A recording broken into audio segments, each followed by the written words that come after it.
Alright YouTube, here's another fun video on an '07 Chevy Impala 3.9 liter. I'm having an issue with the transmission output shaft seal. It's leaking, which is causing a lovely little puddle in my driveway. So in order to get that out, we're going to have to remove the spindle, the caliper, and the tie rod in order to get the drive shaft out, and then to pull the seal. In order to do that, up top, to get the strut away from the spindle, it's 20 millimeter. The actual tie rod bolt is going to be a 13 millimeter. Also with the caliper, the actual caliper bolts are 13 millimeter, and the actual caliper bracket is a 20 millimeter. So pretty much all the tools you're going to need are some sockets. You'll need a 34 millimeter socket to get the bolt off the drive shaft, and a seal puller, and some lovely air stuff. So I'll go ahead and take those off, and then we'll go from there. Thank you. Okay, so we got pretty much everything off. Tie rod in. Struts, just gotta use a hammer to pop those bolts out since they're splined.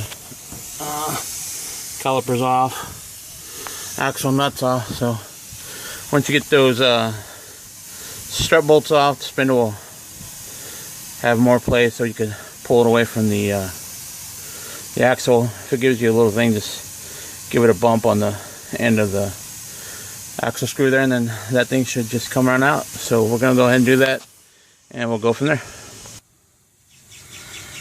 Okay, with the axle out, what I did is I used I call them pickle forks. It is over there on the ground. Stuck it behind the axle, through a little hole right there on the underneath the engine carriage, and just hammered it out. As you can see, that's the seal that needs to come out. We'll just get a seal puller, pull it out. This is the seal that's going to go in, and I'll get that out and go from there. Okay, as you can see, we got the old seal out. I'm about to put in the new seal. It's pretty easy to get that old seal out. Use a seal puller, stick it on one side and pry it out.